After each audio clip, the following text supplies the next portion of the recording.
Mes chers petits amis de la sombre forêt, me voici de retour pour la suite de la résurrection du tout premier Space Hulk. La dernière fois, nous avons, enfin surtout moi, préparé les socles pour les figurines du meilleur jeu de plateau de tous les temps. Enfin, c'est mon avis. Ça ne vaut pas grand-chose donc.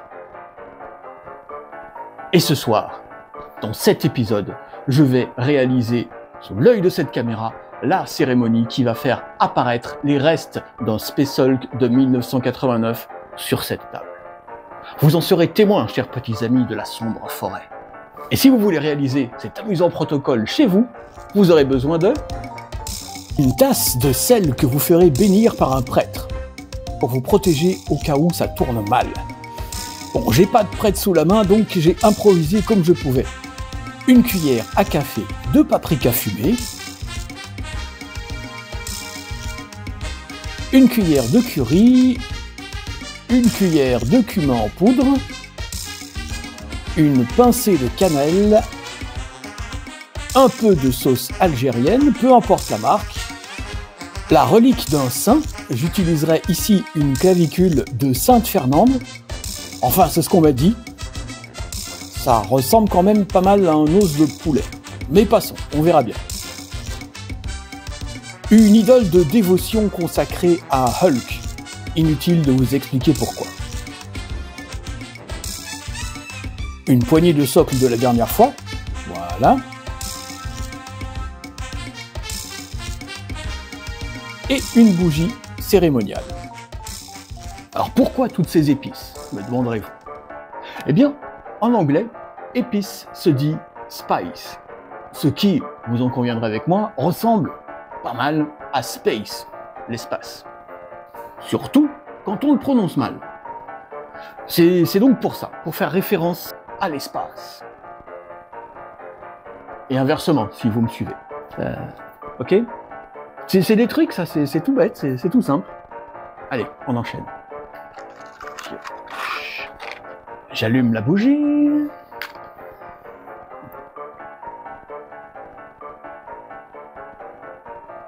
Voilà. Et je vais maintenant réciter l'incantation ancestrale. C'est... Ah, voilà. Alors, vous écoutez bien, hein, vous écoutez bien parce qu'il ne faut pas se tromper. Alors d'accord, on a le sel béni, mais mieux vaut éviter les... parce qu'après, c'est du latin, enfin, une sorte de latin, un peu... bref, c'est des trucs... Tira fuori la tua carta di credito e vai a vincere. Con un po' di fortuna incontrerai un simpatico venditore italiano che ti venderà il suo vecchio Space Hulk in condizioni quasi perfette per circa 80 euro. Quanto sono stato fortunato! Quanto sono stato fortunato! Quanto sono stato J'y crois pas. fortunato! Ça a marché. Putain, j'ai réussi. Alors ça, c'est pas banal.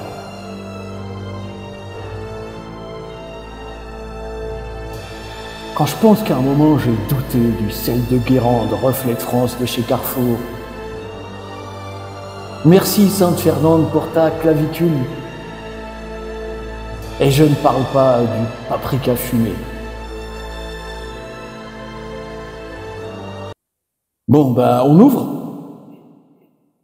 Merci à toi, cher vendeur italien, car même si dans la vraie vie, j'ai bel et bien payé ce jeu, étant donné la qualité de l'ensemble, à part la boîte qui a à peine souffert sur le dessous, tout le reste est comme neuf.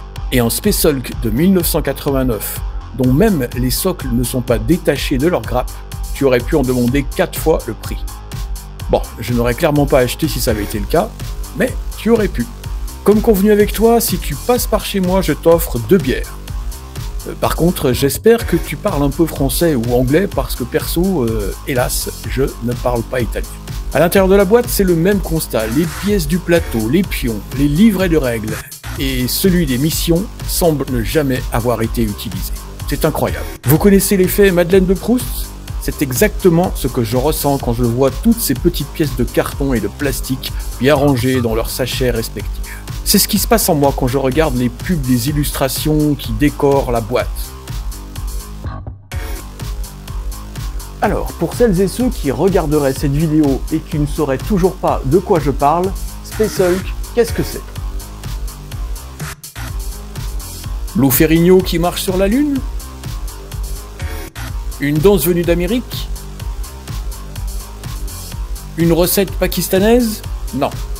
Je vous explique tout ça rapidement. Space Hulk est un jeu de plateau édité en 1989 par Games Workshop dans sa collection 3D Roleplay, qui compte à ma connaissance Adeptus Titanicus, Dark Future, Space Hulk, Space Marine et enfin Advanced Hero Quests. Toute une époque, la grande époque. Ce jeu créé par le prolifique et talentueux Richard Halliwell s'inspire du film Alien 2 et nous plonge dans les ténèbres d'un amoncellement de vaisseaux spatiaux en ruine, enchevêtrés les uns dans les autres, errant au hasard des vents spatiaux, dérivant sans destination particulière. Les Space Hulk ont tendance à parfois venir s'écraser sur une planète habitée, provoquant des dégâts plutôt sévères. Les dinosaures s'en souviendraient encore s'ils n'avaient pas été décimés depuis longtemps. Et encore eux ont eu de la chance, ça n'était qu'une météorite. Mais là n'est pas le pire. Bon nombre de ces ruines flottantes renferment des myriades grouillantes d'une race extraterrestre appelée Genestealers. Ça ressemble à une grosse fourmi de plus de 2 mètres, violette et rose. Et elles ont la particularité d'implanter leur patrimoine génétique dans l'ADN de leurs victimes. Par la bouche, le fameux Stealer's Kiss. Et il y en a plein. Vous avez déjà eu des fourmis chez vous? Bah là c'est pareil. Au départ les gars sont juste un peu barbouillés, comme après un buffet à volonté. Ça dégueule, des gaz aussi, et puis ça leur passe. Mais les enfants qui viendront à naître d'un infecté seront des hybridations mi-humaines, mi-fourmis géantes violettes. Et elles agiront pour préparer l'arrivée de l'essaim principal, une flotte tyrannide. Alors une flotte tyrannide, c'est comme si vous aviez en plus des fourmis, des cafards, des mythes, des termites, des frelons asiatiques, des moustiques tigres, des poules à gales, des morpions et des punaises de lit. Comment ça ressemble à Paris? Bon, toutes ces bestioles viendront dans un seul but, tout bouffer avant de s'envoler vers un avenir meilleur, ne laissant qu'une assiette vide, des papiers gras et des canettes vides. Pour essayer d'arrêter ces Genestealers avant qu'ils ne se propagent dans la population de l'Imperium, on envoie des Space Marines en armure Terminator nettoyer les Space Hulk de l'infestation de fourmis. Ils sont entre 5 et 10. Tout engoncés dans ces armures pour avancer dans des couloirs mal éclairés et étroits. Ils se feront probablement oxyre par la nuée sans fin de Genestealers, mais un Space Marine ne craint pas la mort. De toute façon, c'est ça ou vitrifier une planète entière. Et là, je me pose une question. Pourquoi les gars n'envoient pas directement un missile nucléaire sur le Space Hulk? C'est comme si vous vouliez en fait éradiquer une invasion de blattes avec une pince à épiler. Le jeu connaîtra un tel succès, malgré des critiques de la presse de l'époque, pas toujours très bonnes. Oui, déjà à l'époque, les gens aimaient cracher sur Games Workshop pour avoir l'air supérieur.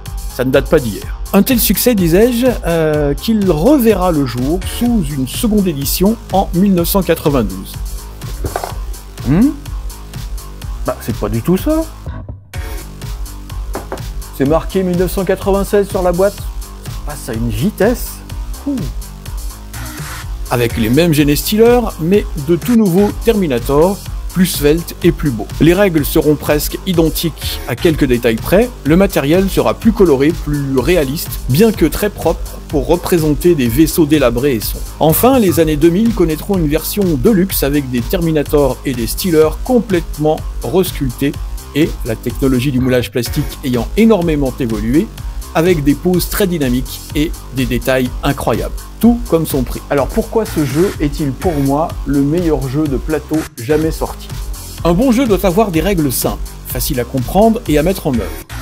Il doit avoir un beau matériel et il doit se passer un truc quand on y joue. Il doit être immersif, c'est-à-dire qu'au bout d'un moment, on est dans le jeu, comme on peut l'être dans un film. Space Hulk possède toutes ces qualités.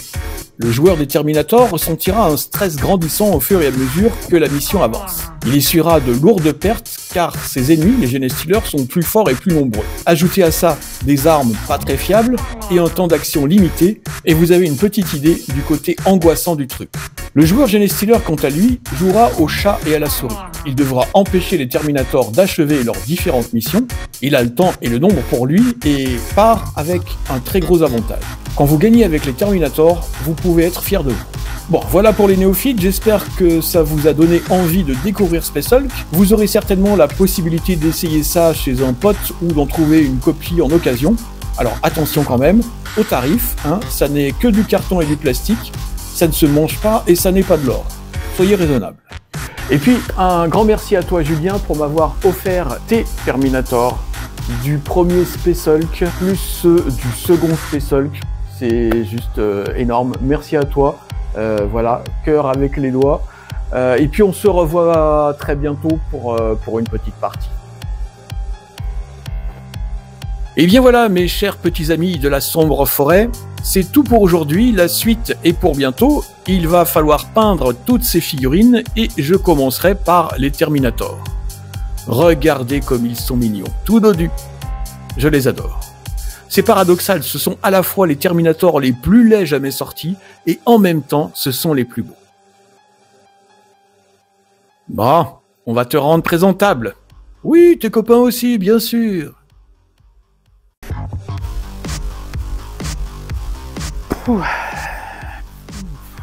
Ça m'a un peu barbouillé, toutes ces bestioles.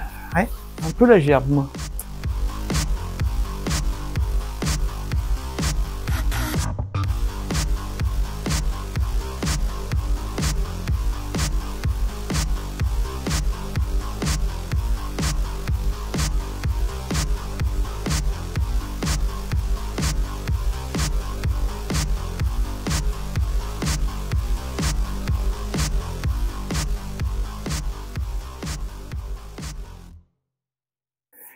Et là, je me pose une question. Pourquoi les gars n'envoient pas directement un missile nucléaire sur les Space Hulk? Alors, on va la refaire.